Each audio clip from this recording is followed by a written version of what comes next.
Good evening. मैं अमन sir आप सबका आपके अपने चैनल इंग्लिश फाउंडेशन कोर्स में एक बार पुनः स्वागत करता हूं।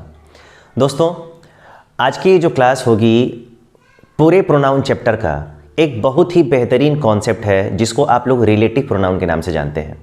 उस रिलेटिव प्रोनाउन के कॉन्सेप्ट को डिस्कस करने के लिए आज आप लोग यहाँ पे लाइव आए हैं। मैं भी लाइव क्लास ले रहा हूँ ताकि रिलेटिव प्रोनाउन के कॉन्सेप्ट को डिस्कस कर सकूँ। ये पूरे प्रोनाउन चैप्टर का एक बहुत ही बैकबोन है। जैसे कहते हैं ना, किसी भी चीज़ का कोई बिल्डिंग है तो उसका जो बेस होता है वही सबसे पावरफुल होना चाहिए। तो रिलेटिव प्रोनाउन पूरे प्रोनाउन चैप्टर का सबसे एक बहुत ही एक स्ट्रॉन्ग पॉइंट है। उस स्ट्रॉन्ग पॉइंट को समझने के लिए आपको थोड़ा टाइम चाहिए, एक लंबा समय चाहिए। तो आज की क्लास हो सकता है कि थोड़ी डेली की अपेक्षा लंबी हो, क्योंकि समझाने में वक्त लग सकता है। इसके एक एक कॉन्सेप्ट को समझाना बेहद ही इंपॉर्टेंट है। क्लास शुरू हो गया है। फटाफट पहले आप लोग शेयर कर लें अपने अपने ग्रुप में, जैसे कर रहे हैं बहुत बच्चे, ठीक है। उसका रिजल्ट भी मिल रहा है, तो अपने अपने ग्रुप में शेयर कर लें, अपने व्हाट्सएप के स्टेटस पे लगा लें, फेसबुक स्टोरी पे लगा लें। और जितने लोगों ने अभी तक सब्सक्राइब नहीं किया है वो क्लास देखने के बाद सब्सक्राइब करें, ठीक है, कोई वो बड़ा इशू नहीं है। लेकिन रिलेटिव प्रोनाउन के कॉन्सेप्ट को समझने के लिए थोड़ा इत्मीनान से आप फोकस करिए, क्योंकि रिलेटिव प्रोनाउन बहुत महत्वपूर्ण है, ठीक है। शुरू करते हैं रिलेटिव प्रोनाउन का कॉन्सेप्ट। सबसे पहले यहाँ पे हम जानने की कोशिश करेंगे कि रिलेटिव, और इसके बाद हम यहाँ पे लिखते हैं प्रोनाउन, रिलेटिव प्रोनाउन। अब ज़रा रिलेटिव प्रोनाउन दो अलग अलग मैंने क्यों लिखा है। प्रोनाउन जिसको आप लोग जानते हो सर्वनाम के नाम से, प्रोनाउन जिसको आप लोग सब लोग किसके नाम से जानते हो, सर्वनाम के नाम से। लेकिन अगर हम यहाँ पे पढ़ने जा रहे हैं कि रिलेटिव प्रोनाउन, तो रिलेटिव का मतलब क्या होता है। रिलेटिव का मतलब, अगर मान लो कि हमारे घर पे कोई गेस्ट आता है तो उसको बोलते हैं इंग्लिश में कि रिलेटिव आए हैं। रिलेटिव आए हैं इसका मतलब रिश्तेदार आए हैं, और रिश्तेदार का मतलब होता है कि उनका हमारे से रिलेशन हो। तो जब दो लोग के बीच रिलेशन होता है तो उसको क्या कहते हैं, आपस में दोनों लोग रिलेटिव हो जाते हैं। जैसे मेरा कोई रिलेटिव है, मेरा कोई रिश्तेदार है, तो मैं उनका रिलेटिव हूँ, वो मेरे रिलेटिव है, ठीक है। लेकिन इसका कॉन्सेप्ट ठीक वैसा ही है, लेकिन थोड़ा सा फ़र्क है। अगर दो फैमिली के बीच अगर रिलेशन जुड़ रहा है तो वो रिलेशन किसी के माध्यम से जुड़ता है, किसी के थ्रू जुड़ता है, किसी तीसरे पर्सन के कारण जुड़ता है। कोई बता दिया कि हाँ इसके यहाँ कोई लड़का है चाहे कोई लड़की है, तो आदमी रिलेशन बना लेता है, रिश्तेदारी हो जाती है। तो वही यहाँ पे ये जो रिलेटिव प्रोनाउन है वो रिश्तेदारी जुड़वाने का काम करता है। इसलिए इसको हिंदी में क्या बोलते हैं, इसलिए इसको बोलते हैं संबंधवाचक। क्या बोलते हैं इसको आप लोग बोलते हैं संबंधवाचक। अगर संबंधवाचक कहने का मन नहीं है तो आप इसको दूसरे शब्दों में कह सकते हैं अधिकारवाचक, अधिकारवाचक, और इसको क्या बोलते हैं, सर्वनाम। रिलेटिव प्रोनाउन का जो कॉन्सेप्ट है वो एकदम इसी पर आधारित है। रिलेटिव प्रोनाउन जिसको हिंदी में आप कह सकते हो संबंधवाचक सर्वनाम, या इसको कह सकते हो अधिकारवाचक सर्वनाम। अब ये कौन सा काम करता है, तो यह दो वाक्यों के बीच संबंध और अधिकार जोड़ने का काम करता है। वह प्रोनाउन जो दो वाक्यों के बीच संबंध और अधिकार जोड़ने का काम करता है उसको क्या कहते हैं, उसको कहते हैं रिलेटिव प्रोनाउन। रिलेटिव प्रोनाउन जिसको आप लोग अब दूसरे शब्दों में आरपी के नाम से जानेंगे। किसके नाम से जानेंगे आप, इसको आप आरपी के नाम से जानेंगे। आरपी, आर का मतलब रिलेटिव, आर का मतलब हो जाएगा रिलेटिव, और पी का मतलब क्या हो जाएगा, प्रोनाउन। तो इसको शॉर्ट फॉर्म में अब हम किसके नाम से जानेंगे, इसको हम रिलेटिव प्रोनाउन के नाम से जानेंगे। ये कौन सा काम करता है, तो सबसे पहले मैं इसका बता दूं कि इसका काम क्या होता है। तो सबसे पहले यहाँ पे एक सेंटेंस है और यहाँ पर एक सेंटेंस है। अगर सपोज करो कि यहाँ पे हमने लिखा है सेंटेंस 1, ठीक है, और यहाँ पे अगर हमने लिखा है सेंटेंस नंबर 2। अगर दो सेंटेंस हो गए और दोनों सेंटेंस का आपस में हमको क्या जोड़ना है, आपस में हमको बताना है रिलेशन। क्या बताना है, हमको यहाँ पे रिलेशन बताना है, या दूसरे शब्दों में अगर कहें तो हमको यहाँ पे पोसेशन बताना है। रिलेशन का मतलब संबंध, और पोसेशन का मतलब क्या होता है, पोसेशन का मतलब अधिकार होता है, रिलेशन का मतलब संबंध होता है। तो जब दो वाक्यों के बीच रिलेटिव प्रोनाउन कौन सा काम करेगा, पहले और दूसरे वाक्य का संबंध जो जोड़ेगा उसको क्या कहेंगे? Relative pronoun. पहले वाक्य का अधिकार किसी दूसरे वाक्य से जुड़ेगा उसको क्या कहेंगे? हम उसे हम कहेंगे रिलेटिव प्रोनाउन। रिलेटिव प्रोनाउन दूसरे शब्दों में सीधे तौर पे अगर कहा जाए तो दो वाक्यों के बीच संबंध और अधिकार जोड़ने वाले को क्या कहते हैं? रिलेटिव प्रोनाउन कहते हैं। अगर ऐसे भी नहीं समझ में आया तो वह प्रोनाउन जो दो वाक्यों के बीच संबंध जोड़ता है या वह प्रोनाउन जो दो वाक्यों के बीच अधिकार को जोड़ता है उसे क्या कहते हैं? हम रिलेटिव प्रोनाउन कहते हैं। आ गई बात समझ में? एकदम आसान शब्दों में, एकदम सरल भाषा में मैं कहूं कि वह प्रोनाउन जो दो वाक्यों के बीच संबंध और अधिकार को जोड़ता है उसे ही क्या कहते हैं? उसे ही हम कहते हैं रिलेटिव प्रोनाउन। क्या कहेंगे उसको आप? उसे कहेंगे आप रिलेटिव प्रोनाउन। ठीक है, शॉर्ट शब्दों में इसको आप कहेंगे किसके नाम से? इसको आप जानेंगे आरपी के नाम से। एक एग्जाम्पल लेते हैं, दो ठो एग्जाम्पल लेते हैं, उसके बाद मैं आगे बढ़ने की कोशिश करूंगा। पहला यहाँ पे लिख दिया जाए, यहाँ पे आ गया this is the school, this is the school, और यहाँ पे हमने लिख दिया WHERE वेयर, आई, उसके बाद आ गया यूज टू, उसके बाद आ गया दोस्तों रीड। एक मैंने छोटा सा एग्जाम्पल लिखा है ताकि आप लोगों को मैं पहले रिलेटिव प्रोनाउन के कॉन्सेप्ट को समझा सकूं। सबसे पहले कि यहाँ पे हो गया सेंटेंस नंबर 1, चाहे इसको मैं ऐसे ही ले लेता हूँ, ये आपका सेंटेंस नंबर 1 हो गया। आई यूज टू स्टडी, मैं पढ़ा करता था, ये हो गया सेंटेंस नंबर 2। और बीच में ये आ गया, तो बीच में ये आ गया, इसको हम कहेंगे आरपी। क्या कहेंगे? आरपी। अब यहाँ पे ये इसका कॉन्सेप्ट क्या है तो ज़रा समझ लीजिए आप। दिस इज़ द स्कूल, यह वही स्कूल है जहाँ मैं पढ़ा करता था। तो मैं जहाँ पढ़ा करता था, मैं जहाँ पे पढ़ा करता था, ठीक है, कहीं ना कहीं पढ़ा करता था, और उस स्कूल का और मेरा संबंध तो होगा ना, जहाँ से मेरी पूरी स्कूली शिक्षा हुई है, जैसे जहाँ से मैं पढ़ा लिखा हूँ उसका और उस विद्यालय का संबंध जरूर होगा। और जब दो लोग के बीच संबंध स्थापित करेगा उसी को क्या कहेंगे? हम आरपी कहेंगे। यह वही स्कूल है जहाँ मैं पढ़ा करता था, तो मेरा और मेरे स्कूल के बीच संबंध होगा। दूसरा एक एग्जाम्पल अगर लेते हैं, अगर मान लो कि यहाँ पे एक और एग्जाम्पल दें, अगर यहाँ पे लिख दिया जाए आई, उसके बाद आ गया सा, दी, MAN, मैन, आई सा दी मैन, और यहाँ पे आ गया WHOM, होम, आई, उसके बाद आ KNOW, आई नो, उसके बाद आ गया वेरी, और उसके बाद क्या आ गया? वेल। आई सा the man whom I know very well। ये बताओ ये सेंटेंस नंबर क्या हो गया? ये आपका सेंटेंस नंबर 2 हो गया, और बीच में ये आ गया, उसको आप क्या कहेंगे? उसको आप कहेंगे आरपी। यह वही आदमी है, लेकिन यहाँ पे लिखा आई सा दी मैन, मैंने उस आदमी को देखा जिसे मैं बहुत अच्छे से जानता हूँ। मैंने उस आदमी को देखा जिसे मैं बहुत अच्छे से जानता हूँ। तो यहाँ पे पहले सेंटेंस का कनेक्शन दूसरे से है और दूसरे का कनेक्शन किससे है? पहले से है। और ये कनेक्शन साबित कौन कर रहा है? ये कनेक्शन बता कौन रहा है? तो ये बता रहा है होम। तो ये क्या हो गया? ये आपका रिलेटिव प्रोनाउन का काम करेगा। अब बहुत सारे बच्चों के मन में ये सवाल उठ रहा होगा कि सर ये सब कैसे हो रहा है, हमको नहीं समझ में आ रहा है। हो सकता है नहीं भी समझ में आ रहा है। अगर नहीं समझ में आ रहा है तो फिर उसका दूसरा तरीका क्या है? सबसे पहले मैं कभी वेयर लिख दिया, कभी होम लिख दिया, तो आप लोग के मन में डाउट आ गया कि कब वेयर आ रहा है, कब होम आ रहा है, हमको नहीं समझ में आ रहा है। आखिर रिलेटिव प्रोनाउन है क्या, इसका कॉन्सेप्ट क्या है? तो सबसे पहले मैं बता दूं कि रिलेटिव प्रोनाउन के रूप में काम करने वाले लोग वो कितने हैं। ठीक है, तो सबसे पहले दोस्तों ध्यान से देखना रिलेटिव प्रोनाउन, ठीक है, कौन कौन हो सकता है, कौन कौन हो सकता है। रिलेटिव प्रोनाउन कौन कौन हो सकता है, यानी रिलेटिव प्रोनाउन के रूप में कौन कौन से लोग काम करेंगे। रिलेटिव प्रोनाउन के रूप में कौन कौन से काम करेंगे, ताकि आपको पहले ये समझ में आ जाए कि हाँ रिलेटिव प्रोनाउन है कौन। तो सबसे पहले मैं बता दूं कि यहाँ पे आ सकता है WH वर्ड्स। WH वर्ड्स याद रखिएगा, जो WH वर्ड्स होगा वो हमारे लिए काम किसका करेगा? वो हमारे लिए आरपी होगा।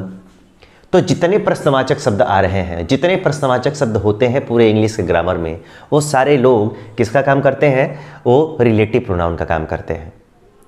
रिलेटिव प्रोनाउन का काम करेंगे। दूसरा, ये रिलेटिव प्रोनाउन का तो काम करेगा, दूसरा कौन होगा? तो दूसरा होगा यहाँ पे THAT, दैट। कौन होगा यहाँ पे?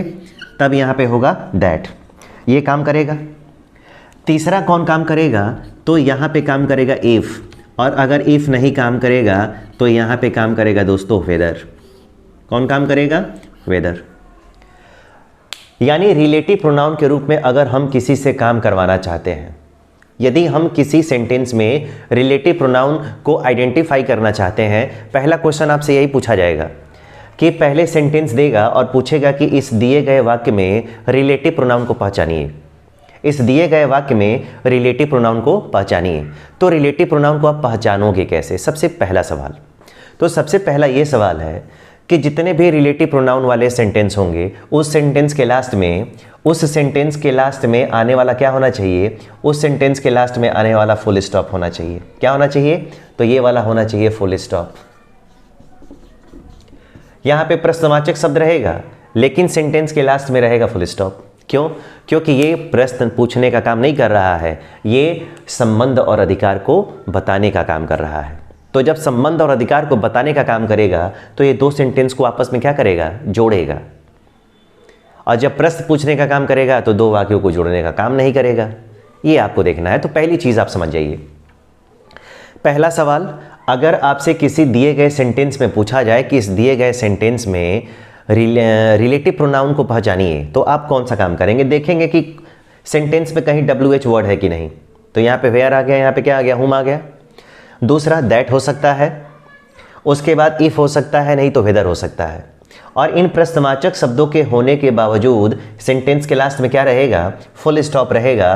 तो आप उसको पहचान जाएंगे कि यह क्या है? यह आपका रिलेटिव प्रोनाउन है, जो दो वाक्यों के बीच संबंध को जोड़ने का काम कर रहा है।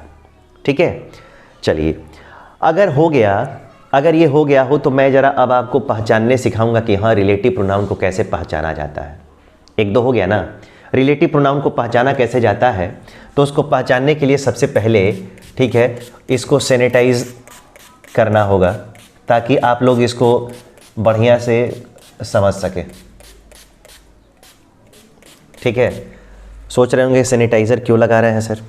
तो सैनिटाइज़र लगा रहे हैं ताकि इस इंक को आसानी से डस्ट किया जा सके, क्योंकि सैनिटाइज़र नहीं लगाएंगे तो ठंडी का मौसम है, ये जम जाता है, और जम जाता है तो फिर मिटाना बहुत डिफ़िकल्ट होता है, बड़ी एनर्जी लगती है।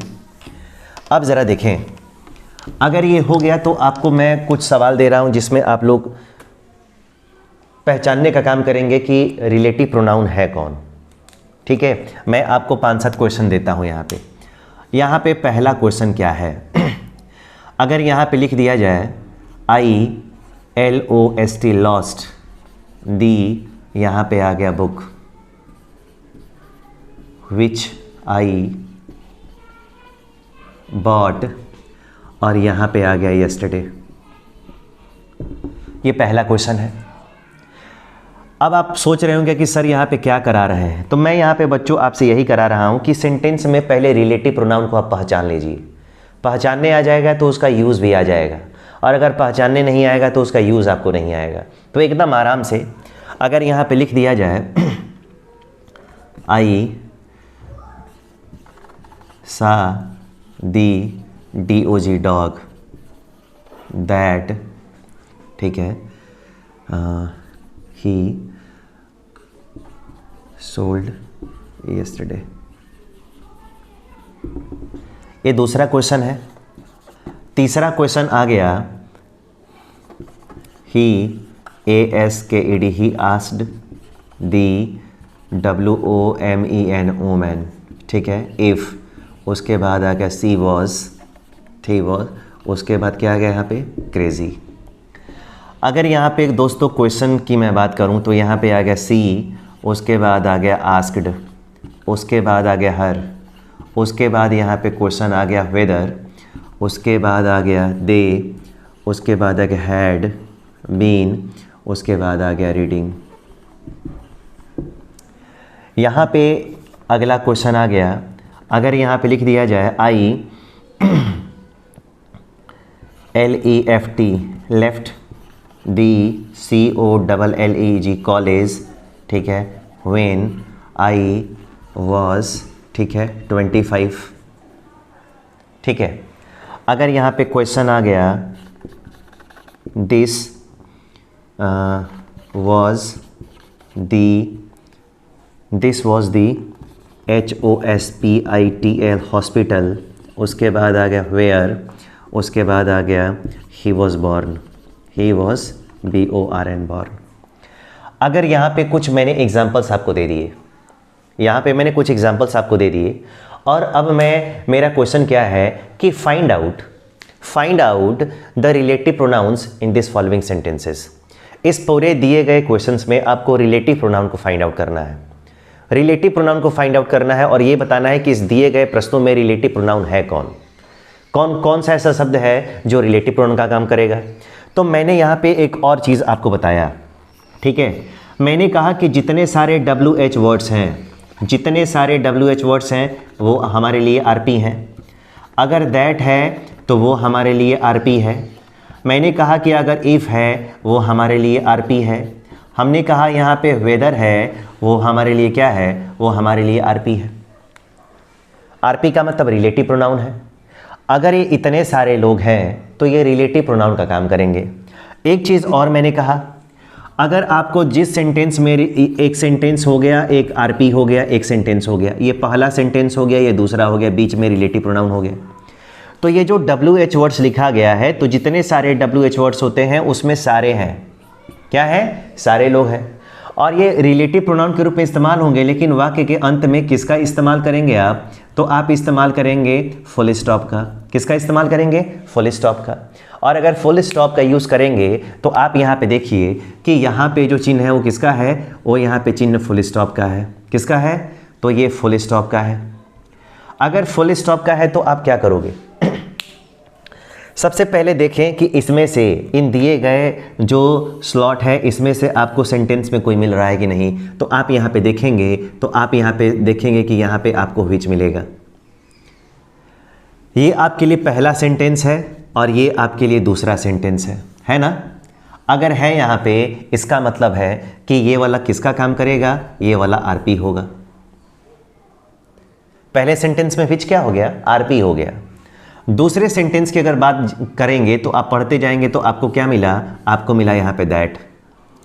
आप यहाँ पे देखोगे कि पहला सेंटेंस ये है, आप देखोगे दूसरा सेंटेंस ये है, तो दो सेंटेंस के बीच में यहाँ पे दैट आ गया ना, तो ये दैट आपके लिए किसका काम करेगा, ये दैट आपके लिए RP का काम करेगा। ठीक वैसे ही अगर यहाँ पे इफ़ को देखेंगे तब काम करेगा, यहाँ पे आप वेदर को देखेंगे तब काम करेगा, आप यहाँ पे WHEN को देखेंगे वो काम करेगा, आप यहाँ पे देखेंगे WHERE है वो काम करेगा। यानी यहाँ पे जो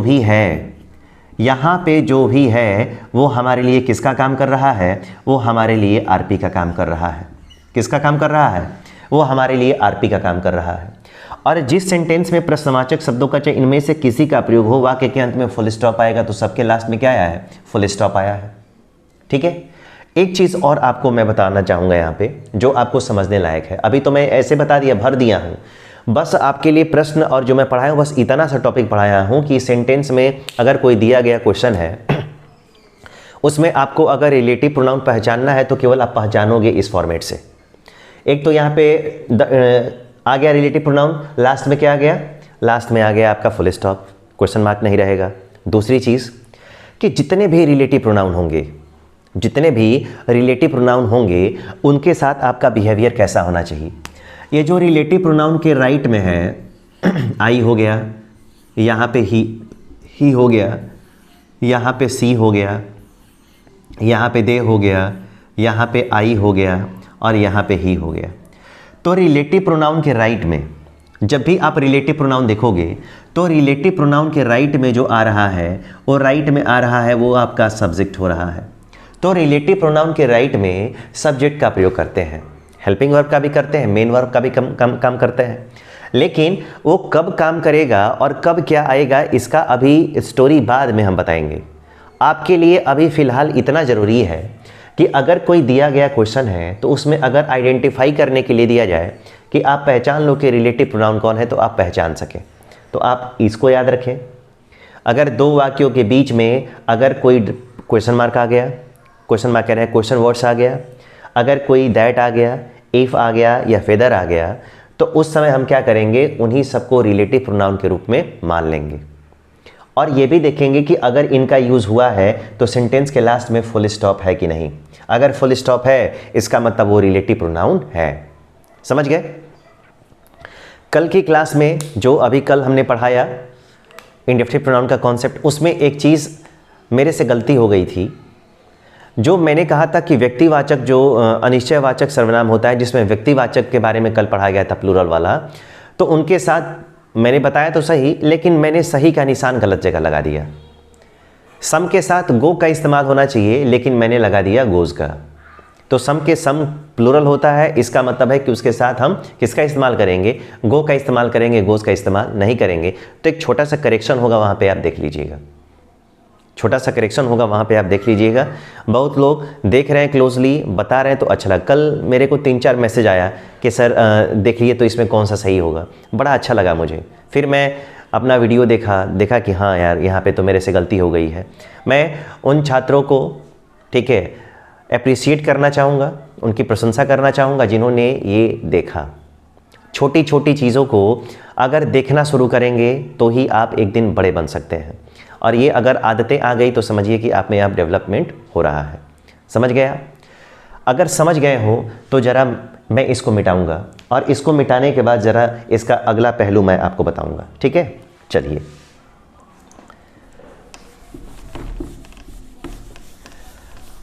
अब ज़रा रिलेटिव प्रोनाउन पहचानने आ गया हो तो रिलेटिव प्रोनाउन के पहचान के बाद आपका दूसरा कॉन्सेप्ट तैयार है, क्योंकि ये बहुत बड़ा चैप्टर है, इसलिए क्लास थोड़ी लंबी लेना पड़ेगा यहाँ पे।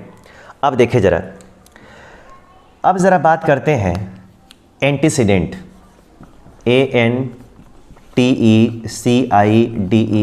एंटीसीडेंट।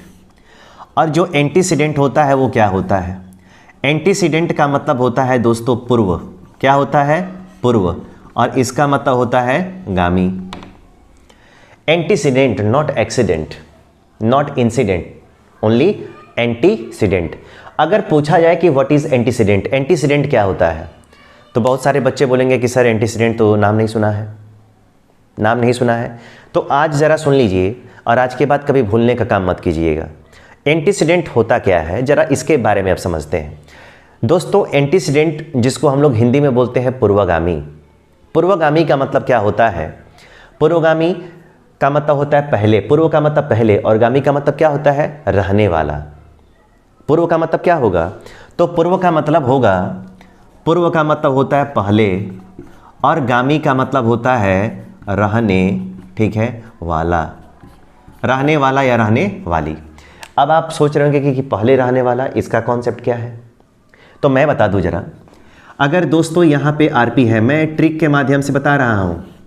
अगर यहाँ पे कोई रिलेटिव प्रोनाउन है और रिलेटिव प्रोनाउन के पहले अगर यहाँ पे कोई NOUN आ गया, नाउन आ गया, या अगर यहाँ पे मैं बात कर लूँ कि यहाँ पे कोई प्रोनाउन आ गया,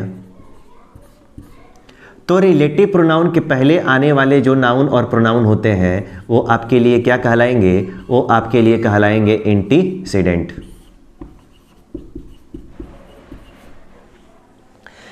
अब आपको समझ में आ रहा होगा कि मैं समझाने की क्या कोशिश कर रहा हूँ।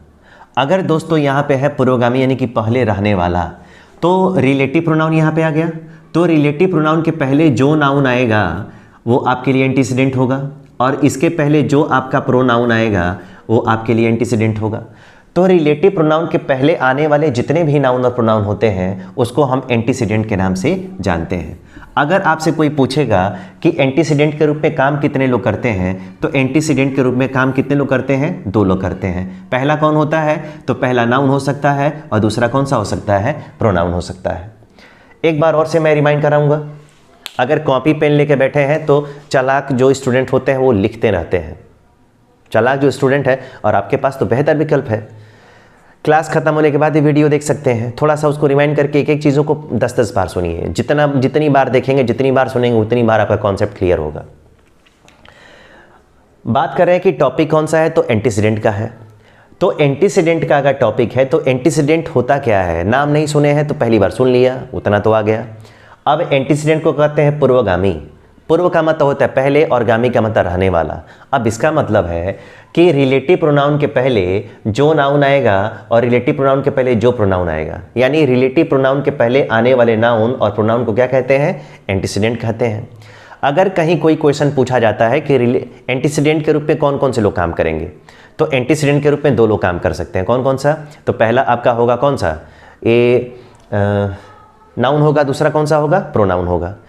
इसका कंसेप्ट और क्या है जरा समझिए। अगर एंटीसीडेंट के रूप में नाउन है, अगर एंटीसीडेंट नाउन है तो उसके पहले द का यूज करना कंपलसरी है, इसके पहले द का आना कंपलसरी है,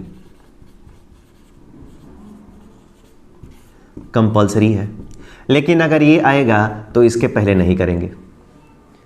कॉन्सेप्ट समझते जाइए, धीरे धीरे बड़ा हो जाएगा, आपको पता ही नहीं चलेगा और लेंदी हो जाएगा, फिर आपके क्वेश्चन गलत हो जाएंगे। मैंने कहा कि एंटीसीडेंट के रूप में दो ही लोग काम करेंगे, या तो नाउन काम करेगा फिर प्रोनाउन काम करेगा। अगर नाउन काम करेगा तो नाउन के पहले द का प्रयोग करना कंपलसरी है, द जरूर आना चाहिए। और अगर प्रोनाउन है तो उसके पहले आर्टिकल का यूज़ नहीं करेंगे। क्यों नहीं करेंगे? क्योंकि कोई भी प्रोनाउन होता है, पूरा का पूरा प्रोनाउन चैप्टर, उस पूरे चैप्टर के पहले कभी आर्टिकल का प्रयोग नहीं करते हैं। नाउन है तो आर्टिकल द का प्रयोग करेंगे, लेकिन अगर नाउन नहीं है, प्रोनाउन है, तो उसके पहले कभी आर्टिकल का प्रयोग नहीं करेंगे, क्योंकि प्रोनाउन के पहले कभी आर्टिकल का इस्तेमाल हम नहीं करते हैं। ठीक है, चलिए अब ज़रा आपके सामने जो मैं क्वेश्चन देने जा रहा हूँ, पहले आप पहचानेंगे रिलेटिव प्रोनाउन, उसके बाद आप पहचानेंगे। अब आपको क्या काम करना है? अब आपको करना है कि आपको रिलेटिव प्रोनाउन को आइडेंटिफाई करना है, और किसको आइडेंटिफाई करना है, तो अब एंटीसीडेंट को आइडेंटिफाई करना है। अब ज़रा मैं क्वेश्चन दे रहा हूँ, अब क्वेश्चन अब धीरे धीरे बढ़ रहा है, क्वेश्चन धीरे धीरे बढ़ रहा है। अगर यहाँ पे क्वेश्चन लिख लिया जाए, this is the BOY boy, ठीक है, होम I KNOW नो, उसके बाद आ गया वेल। यह वही लड़का है जिसे मैं अच्छे से जानता हूँ। अगर आपसे कोई पूछेगा कि इसमें रिलेटिव प्रोनाउन को आइडेंटिफाई करिए, तो आप क्या करेंगे? तो आप देखना पसंद करेंगे कि पहले इसमें क्या है, होम है। अगर होम है इसमें, इसका मतलब है कि यह हमारे लिए रिलेटिव प्रोनाउन का काम कर रहा है ना, क्योंकि यहाँ पे क्या है, यहाँ पे फुल स्टॉप है। ये आपका सेंटेंस क्या हो गया, ये सेंटेंस नंबर 2 हो गया। अगर यहाँ पे बात करेंगे तो ये सेंटेंस नंबर क्या हो गया, ये सेंटेंस नंबर 1 हो गया। अब ज़रा मैं बात करना चाहूँगा, एंटीसीडेंट पहचानने के लिए पूछेगा आपसे, तो रिलेटिव प्रोनाउन के पहले आने वाले नाउन और प्रोनाउन क्या होते हैं, एंटीसीडेंट होते हैं। तो इसके पहले कौन आ गया, इसके पहले कौन आ गया, तो इसके पहले क्या आ गया, यहाँ पे बॉय आ गया ना। तो बॉय आ गया तो यही हमारे लिए किसका काम कर रहा है, यही हमारे लिए किसका काम कर रहा है, यही हमारे लिए एंटीसीडेंट हो गया। किसका काम कर रहा है, यही हमारे लिए एंटीसीडेंट हो गया। और एंटीसीडेंट के रूप में कौन है, नाउन है ना। अगर नाउन है तो उसके पहले द का आना क्या है, उसके पहले द का आना कंपलसरी है। तो आप आराम से देख सकते हैं कि क्वेश्चन जरा भी टफ नहीं होता है, बस आपको पहचानने की दरकार है। अगर आप पहचानना शुरू कर जाएंगे फिर आंसर बहुत आसान है। अगर मान लो कि यहाँ पे क्वेश्चन आ गया ऐसे, अगर यहाँ पे आ गया इट वॉज आई, ठीक है, हु, उसके बाद आ गया सेव्ड, उसके बाद आ गया योर, उसके बाद आ गया life. It was I who saved your life. अब ज़रा यहाँ पे मैं पूछूंगा कि यहाँ पे रिलेटिव प्रोनाउन कौन है, तो आप एकदम समझदारी से आप लोग कहेंगे कि अब यहाँ पे आरपी कौन है, अब यहाँ पे आरपी हु है। अब मैं पूछूंगा कि आरपी है तो क्या फुल स्टॉप है, तो बिल्कुल फुल स्टॉप है। दूसरा, आपसे पूछा जाएगा कि एंटीसीडेंट कौन है, तो एंटीसीडेंट दोस्तों यहाँ पे क्या है, यहाँ पे आई है, और आई जो है वो हमारे लिए एंटीसीडेंट है ना, एंटीसीडेंट। लेकिन यहाँ पे आर्टिकल का इस्तेमाल नहीं किया गया है कि अगर प्रोनाउन होता है तो उस प्रोनाउन के पहले कभी आर्टिकल का इस्तेमाल हम नहीं करते हैं। इसका भी आप बखूबी ख्याल रखेंगे, ठीक है। अगर यहाँ पे दोस्तों क्वेश्चन में लेता हूँ, तीसरा क्वेश्चन, अगर यहाँ पे लिख दिया जाए द, उसके बाद आ गया बुक, द बुक दैट, ठीक है, ही BOUGHT बॉट यस्टरडे, ठीक है, इज़ गुड, इज़, उसके बाद क्या आ गया, गुड। अब ज़रा देखें, अगर आपसे कोई पूछेगा कि बताइए इसमें एंटीसीडेंट कौन है और बताइए इसमें रिलेटिव प्रोनाउन कौन है, दो प्रश्न हैं। आपको रिलेटिव प्रोनाउन पहचानना है और दूसरा आपको इसे पहचानना है कि एंटीसीडेंट कौन है। दो प्रश्न आप ज़रा करेंगे और बताएंगे कि हाँ आप लोग पहचान सकते हैं कि नहीं। पहचानना ज़रूरी है, क्योंकि जब मैं आऊँगा कि कब हुम लगाना है, कब हु लगाना है, कब दैट लगाना है, तो इसमें आपको प्रॉब्लम हो सकती है। तो सबसे पहले जितना पढ़ाया जा रहा है उसको ध्यान से पढ़िए, ताकि एक एक छोटी से छोटी समस्या सॉल्व हो जाए। अब ज़रा मैं आपको बताऊँ, यहाँ पे दैट क्या हो गया, तो ये आपके लिए आरपी हो गया। क्या हो गया? आरपी। और आरपी के पहले अगर यहाँ पे आ गया तो दोस्तों ये हमारा क्या हो गया? ये हमारा हो गया एंटीसीडेंट। और एंटीसीडेंट हो गया तो एंटीसीडेंट के रूप में काम कौन कर रहा है? नाउन कर रहा है ना। और जब भी एंटीसीडेंट के रूप में नाउन काम करेगा तो उसके पहले किसका आना जरूरी है? द का आना जरूरी है। तो इसके पहले क्या आ गया? इसके पहले द आ गया। यही हमारा क्या है? यही हमारा आरपी है, यही हमारा एंटीसीडेंट है। आई बात समझ में? एक एक करके ध्यान से समझेंगे तो आपको सारी चीज़ें समझ में आएगी ज़रूर। ठीक है दोस्तों, रिलेटिव प्रोनाउन के आज की इस क्लास में मैं आज की क्लास यहीं पे स्टॉप करना चाहूँगा, लेकिन होमवर्क आज देना पसंद करूँगा। जितने लोगों के पास लूसेंट की बुक होगी उसमें आप रिलेटिव प्रोनाउन को पीछे निकालिए, और रिलेटिव प्रोनाउन का जो आप निकालेंगे रिलेटिव प्रोनाउन का एक्सरसाइज, तो उससे पहला जो एक्सरसाइज दिया है यही है। दो क्वेश्चन उसमें मेनली आपसे पूछेगा। एक तो रिलेटिव प्रोनाउन को आइडेंटिफाई करिए और उसका एंटीसीडेंट भी मेंशन करिए। तो ये 25 क्वेश्चन है, आप लोग कर सकते हैं। नहीं तो मैं आपके अपने और आपके टेलीग्राम का जो चैनल है उसमें उसका मैं फ़ोटो डाल दूंगा, पेपर डाल दूंगा, आप उसको आराम से कर सकते हैं। करके और आंसर बना के मेरे पे भेजा भी करिए आप लोग। व्हाट्सअप नंबर थंबनेल पे रहता है, आप लोग देख सकते हैं और वहाँ से आप लेके व्हाट्सअप भी कर सकते हैं। जितने लोगों ने अभी इस क्लास को अटेंड किया है, अगर समझ में आया हो तो वीडियो को लाइक करना, शेयर करना और सब्सक्राइब करना बिल्कुल भी ना भूलें। बेल आइकन को ज़रूर दबाइएगा कि जब भी मैं आऊँ, लाइव आऊँ, तो नोटिफिकेशन आपको मिलती रहे। ठीक है। ठंडी बहुत बढ़ गई है, आप लोग घर में और रजाई में रह के आराम से पढ़िए। ब्लैंकेट लीजिए, रूम हीटर ना जलाएं तो बेहतर है। आज की क्लास यहीं पे मैं स्टॉप करता हूं और मिलेंगे रिलेटिव प्रोनाउन के अगले कॉन्सेप्ट के साथ। तब तक आप लोग का ये पहला जो क्लास होना चाहिए वो कंप्लीट हो जाना चाहिए। ठीक है। Thank you and good night.